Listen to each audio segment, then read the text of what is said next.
पहली खबर अपनी आ रही हैगी है जी। अज ਜਿਹੜੇ ਜ਼ੈਲੈਂਸਕੀ ਹੈ ਯੂਕਰਾਈਨ ਦੇ ਮਿਨਿਸਟਰ ਆ ਇਟਲੀ ਵਿੱਚ ਆਏ ਹੋਏ ਆ। ਇਟਲੀ ਵਿੱਚ ਇਹਨਾਂ ਨੇ ਮੀਟਿੰਗ ਕੀਤੀ ਹੈ ਆਪਣੀ, ਤੇ ਇਹਨਾਂ ਦੀ ਪਹਿਲਾਂ ਜਿਹੜੀ ਮੀਟਿੰਗ ਹੈ ਇਟਲੀ ਦੇ ਜਿਹੜੇ ਪੋਪ ਹੈ ਉਹਨਾਂ ਦੇ ਨਾਲ ਕੀਤੀ ਗਈ ਆ।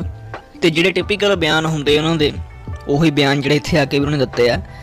ਇਟਲੀ ਵਿੱਚ ਉਹਨਾਂ ਨੇ ਬਿਆਨ ਦਿੱਤੇ। ਉਹ ਕਹਿ ਰਹੇ ਆ ਵੀ ਯੂਕਰਾਈਨ ਜਿਹੜਾ ਇਸ ਵਕਤ ਕਾਫੀ ਮਾੜੇ ਹਾਲਾਤ ਦੇ ਵਿੱਚ ਚੱਲ ਰਿਹਾ ਹੈ, ਤੇ ਇਸ ਤੋਂ ਅਗਲਾ ਜਿਹੜਾ ਸਟੈਪ ਆ ਬਾਕੀ ਯੂਰਪੀਅਨ ਜਿਹੜੀਆਂ ਕੰਟਰੀਜ਼ ਆ ਉਹਨਾਂ ਉੱਤੇ ਵੀ ਹਮਲਾ ਕਰੇਗਾ ਰਸ਼ੀਆ। ਤੇ ਹੁਣ ਸਾਡੇ ਜਿਹੜੇ ਬੱਚੇ ਆ ਬੇਘਰ ਹੋ ਚੁੱਕੇ ਆ, ਸਾਡੇ ਬੱਚੇ ਦੀ ਜਾਨ ਜਾ ਰਹੀ ਹੈ। ਤੇ ਆਉਣ ਵਾਲਾ ਜਿਹੜਾ ਸਮਾਂ ਆ ਉਹ ਯੂਰਪ ਵਾਸਤੇ ਮਾੜਾ ਆ। ਤੇ ਯੂਰਪ ਦੇ ਵੀ ਜਿਹੜੇ ਬੱਚੇ ਆ, ਯੂਰਪ ਦੇ ਜਿਹੜੇ ਕਹਿ ਸਕਦੇ ਆਪਾਂ ਸੋਲਜਰ ਜਿਹੜੇ ਆ, ਉਹਨਾਂ ਨੂੰ ਵੀ ਲੜਾਈ ਦੇ ਵਿੱਚ ਜਾਣਾ ਪੈਣਾ ਤੇ ਆਪਣੀ ਸ਼ਹੀਦੀ ਦੇਣੀ ਪੈਣੀ ਆ।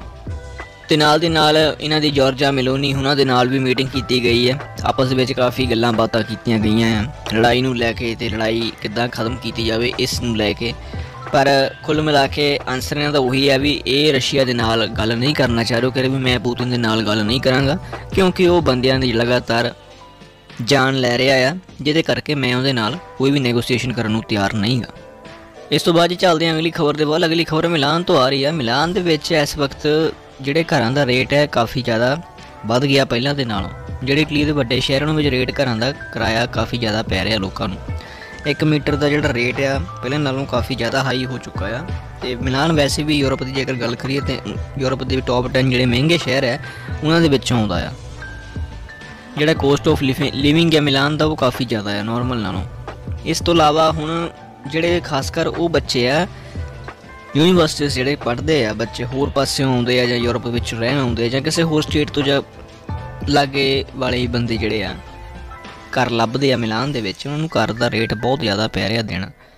ਫੀਤੋ ਜਿਹੜਾ ਦੇ ਨਹੀਂ ਹੋ ਰਿਹਾ, ਉਹ ਕਿਸੇ ਨਾ ਕਿਸੇ ਤਰੀਕੇ ਦੇ ਨਾਲ ਪਾਰਟ ਟਾਈਮ ਜੋਬ ਕਰ ਰਹੇ ਆ। ਪਾਰਟ ਟਾਈਮ ਜੋਬ ਦੇ ਵਿੱਚ ਪਰ ਉਹਨਾਂ ਨੂੰ ਇੰਨੇ ਜ਼ਿਆਦਾ ਪੈਸੇ ਨਹੀਂ ਮਿਲਦੇ ਵੀ ਉਹ ਘਰ ਦਾ 700 ਜਾਂ 600 ਯੂਰੋ ਕਿਰਾਇਆ ਦੇ ਸਕਣ, ਜਿਹਦੇ ਕਰਕੇ ਹੁਣ ਲੋਕ ਜਿਹੜੇ ਸਟੂਡੈਂਟਸ ਆ ਉਹ ਜਿਹੜੇ ਕੈਂਪ ਹੁੰਦੇ ਆ, ਕੈਂਪ ਲਾ ਕੇ ਜਿਹੜੇ ਰਹਿ ਰਹੇ ਆ ਯੂਨੀਵਰਸਿਟੀਜ਼ ਦੇ ਮੂਹਰੇ।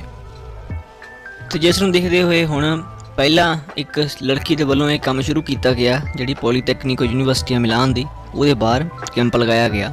ਉਸ ਨੂੰ ਦੇਖਦੇ ਦੇਖਦੇ ਹੁਣ ਇਹ ਜਿਹੜੇ ਆ ਕਾਫੀ ਉੱਥੇ ਹੋਰ ਸਟੂਡੈਂਟਸ ਜਿਹੜੇ ਆਪਣੇ ਕੈਂਪ ਲਾ ਕੇ ਬੈਠ ਗਏ ਆ। ਅਤੇ ਇਸ ਦੇ ਉੱਤੇ ਕਈ ਐਕਸਪਰਟਸ ਦੀ ਵੀ ਆਪਣੀ ਰਾਏ ਆਈ ਹੈ ਜੋ ਇਹ ਕੰਮ ਹੋ ਰਿਹਾ। ਉਹਦੇ ਵਿੱਚ ਇੱਕ ਰਾਏ ਵੀ ਦੱਸਿਆ ਜਾ ਰਿਹਾ, ਉਹ ਕਹਿ ਰਹੇ ਆ ਵੀ ਇਹ ਜਿਹੜੇ ਨਵੀਂ ਜਨਰੇਸ਼ਨ ਜਿਹੜੀ ਆ ਇਹਨਾਂ ਵਿੱਚ ਇਹ ਲੋਕਾਂ ਨੂੰ ਅਸਲ ਦੇ ਵਿੱਚ ਸੈਕਰੀਫਾਈਸ ਦਾ ਮਤਲਬ ਨਹੀਂ ਪਤਾ, ਕਿਉਂਕਿ ਪੁਰਾਣੇ ਸਮੇਂ ਦੇ ਵਿੱਚ ਵੀ ਮਹਿੰਗਾਈ ਇਸੇ ਹੀ ਤਰ੍ਹਾਂ ਸੀਗੀ ਅਤੇ ਪਹਿਲਾਂ ਵੀ ਕਾਫੀ ਜਿਹੜੇ ਸੈਕਰੀਫਾਈਸ ਲੋਕ ਕਰਦੇ ਸੀਗੇ। ਪਰ ਹੁਣ ਜਿਹੜੀ ਜਨਰੇਸ਼ਨ ਹੈ ਸੈਕਰੀਫਾਈਸ ਕਰਨ ਤੋਂ ਕਾਫੀ ਜ਼ਿਆਦਾ ਡਰਦੀ ਆ। ਜਿਹੜੇ ਕੰਮ ਦਾ ਆਫਰ ਇਹਨਾਂ ਨੂੰ ਦਿੱਤਾ ਜਾਂਦਾ ਉਹ ਕੰਮ ਇਹ ਕਰਕੇ ਖੁਸ਼ ਨਹੀਂ ਹੈਗੇ।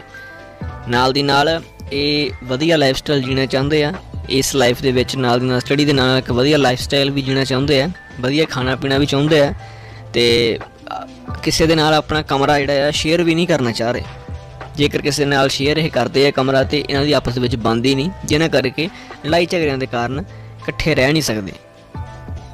ਸੋ ਜਿਹੜੀ ਕੁੱਲ ਮਿਲਾ ਕੇ ਜਿਹੜੀ ਗੱਲ ਸਾਰੇ ਪਾਸੇ ਫਿਰ ਰਹੀ ਆ, ਅਤੇ ਇਹਦਾ ਜਿਹੜਾ ਹੱਲ ਆ ਉਹ ਸਰਕਾਰ ਨੂੰ ਹੁਣ ਕੱਢਣ ਦੀ ਕੋਈ ਲੋੜ ਆ। ਇਸ ਤੋਂ ਬਾਅਦ ਚਲੀਏ ਅਗਲੀ ਖਬਰ ਦੇ ਵੱਲ। ਮਿਲਾਨ ਤੋਂ ਜਿਹੜੀ ਇੱਕ ਫਲਾਈਟ ਚੱਲੀ ਆ ਜੀ, ਮਿਲਾਨ ਤੋਂ ਬ੍ਰਿੰਦੀਜ਼ੀ ਤੱਕ ਇਹ ਫਲਾਈਟ ਜਾਣੀ ਸੀ, ਜਿਹਦੇ ਵਿੱਚ ਇਹ ਰਾਇਨਏਅਰ ਦੀ ਫਲਾਈਟਸ ਹੈ। ਇਹਦੇ ਵਿੱਚ ਇੱਕ ਔਰਤ ਵੱਲੋਂ ਜਿਸ ਵਕਤ ਕਿਹਾ ਜਾਂਦਾ ਹੈ ਆਪਣਾ ਫ਼ੋਨ ਤੁਸੀਂ ਬੰਦ ਕਰ ਲਓ, ਸਵਿਚ ਆਫ ਕਰ ਦਿਓ ਫ਼ੋਨ ਨੂੰ ਜਹਾਜ਼ ਦੇ ਵਿੱਚ ਬਹਿ ਕੇ। ਅਤੇ ਇਸ ਔਰਤ ਵੱਲੋਂ ਉਹ ਜਿਹੜਾ ਫ਼ੋਨ ਸੀਗਾ ਜੀ ਉਹ ਕਿਹਾ ਵੀ ਮੈਂ ਆਪਣਾ ਫ਼ੋਨ ਸਵਿਚ ਆਫ ਨਹੀਂ ਕਰਨਾ, ਕਿਉਂਕਿ ਉਹ ਕਿਸੇ ਦੇ ਨਾਲ ਵੀਡੀਓ ਕੈਮਰੇ ਦੇ ਉੱਤੇ ਗੱਲ ਕਰ ਰਹੇ ਸੀ, ਵੀਡੀਓ ਕਾਲ ਉੱਤੇ।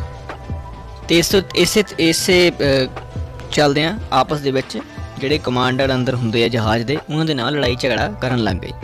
ਲੜਾਈ ਝਗੜੇ ਹੋਣ ਤੋਂ ਬਾਅਦ ਕਈ ਹੋਰ ਜਿਹੜੇ ਲੋਕ ਸੀਗੇ ਉਹ ਵੀ ਇਸ ਚੀਜ਼ ਨੂੰ ਕਹਿਣ ਲੱਗ ਗਏ ਵੀ ਆਪਣਾ ਜਿਹੜਾ ਫ਼ੋਨ ਹੈ ਬੰਦ ਕਰ ਲਓ, ਸਵਿਚ ਆਫ ਕਰੋ, ਕਿ ਜਹਾਜ਼ ਨੇ ਟੇਕ ਆਫ ਕਰਨਾ ਸੀ। ਪਰ ਇਹ ਜਿਹੜੇ ਆਪਣੀ ਜਿੱਦ ਦੇ ਉੱਤੇ ਅੜੇ ਰਹੇ। ਆਖਰ ਦੇ ਵਿੱਚ ਉਹਨੂੰ ਜਿਹੜੇ ਆ ਪੁਲਿਸ ਨੂੰ ਫ਼ੋਨ ਕਰਨਾ ਪਿਆ ਅਤੇ ਪੁਲਿਸ ਨੂੰ ਫਿਰ ਆਉਣਾ ਪਿਆ, ਜਿਹਦੇ ਕਰਕੇ 3 ਘੰਟੇ ਫਲਾਈਟ ਜਿਹੜੀ ਆ ਲੇਟ ਹੋਈ ਹੈ। 3 ਘੰਟਿਆਂ ਦੀ ਰਿਤਾਰਦ ਹੋਈ ਇਸ ਫਲਾਈਟ ਦੇ ਵਿੱਚ, ਕਿਉਂਕਿ ਸਿਰਫ ਇੰਨੀ ਕੁ ਜਿੱਦ ਕਾਰਨ ਵੀ ਅਸੀਂ ਆਪਣਾ ਫ਼ੋਨ ਬੰਦ ਨਹੀਂ ਕਰਨਾ। ਇਸ ਤੋਂ ਬਾਅਦ ਫਿਰ ਪੁਲਿਸ ਵੱਲੋਂ ਜਿਹੜਾ ਉਸ ਨੂੰ ਬਾਹਰ ਕੱਢ ਲਿਆ ਗਿਆ।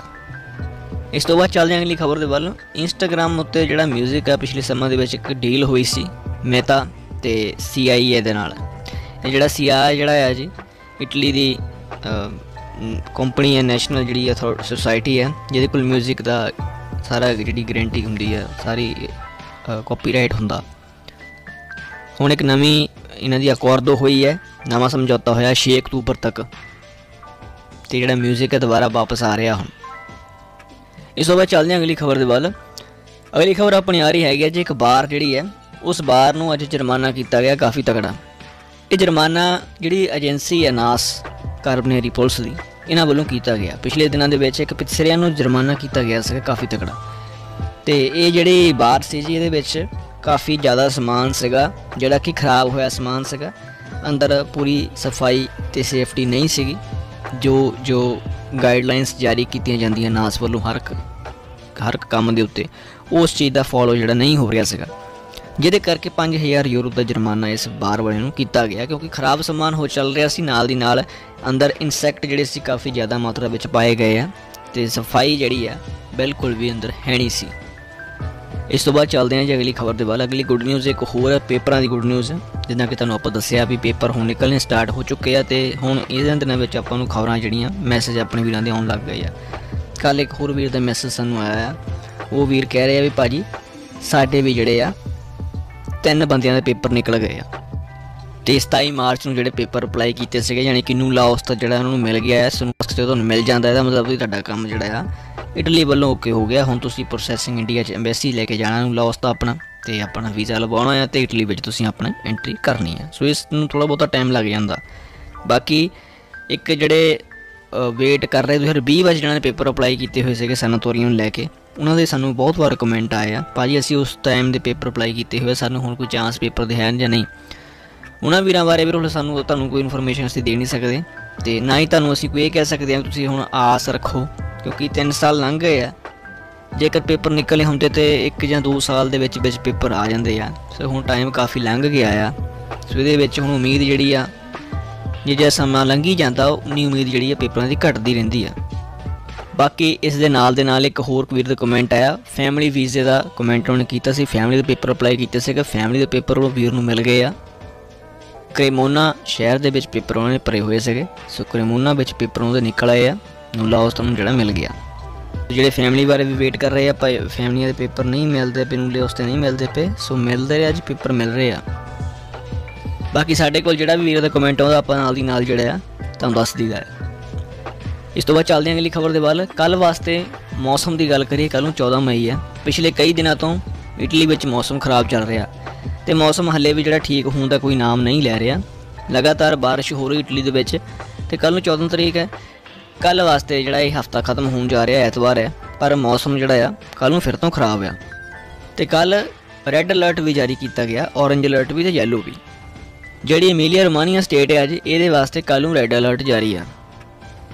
ਇਹਨਾਂ ਦੇ ਇਸ ਸਟੇਟ ਦੇ ਵਿੱਚ ਕੱਲ੍ਹ ਨੂੰ ਮੌਸਮ ਕਾਫੀ ਜ਼ਿਆਦਾ ਖਰਾਬ ਰਹਿਣ ਵਾਲਾ ਆ। ਦੂਜੇ ਨੰਬਰ 'ਤੇ ਬਾਕੀ ਸਟੇਟ ਅਬਰੂਸੋ, ਕੰਪਾਨੀਆ, ਲਾਤਸੀਓ, ਲੋਂਬਾਰਦੀਆ, ਮੋਲੀ ਤੇ ਉੰਬਰੀਆ, ਇਹਨਾਂ ਸਟੇਟਾਂ ਦੇ ਵਿੱਚ ਕੱਲ੍ਹ ਨੂੰ ਮੌਸਮ ਕਾਫੀ ਖਰਾਬ ਰਹਿਣ ਵਾਲਾ, ਯੈਲੋ ਅਲਰਟ ਜਾਰੀ ਆ। ਬਾਕੀ ਵੈਨੇਤੋ ਦੇ ਵਿੱਚ ਵੀ ਮੌਸਮ ਕੱਲ੍ਹ ਨੂੰ ਕਾਫੀ ਖਰਾਬ ਰਹਿਣ ਵਾਲਾ ਆ। ਸਭ ਤੋਂ ਜ਼ਿਆਦਾ ਮੌਸਮ ਖਰਾਬ ਰਹਿਣਾ ਜਿਹੜਾ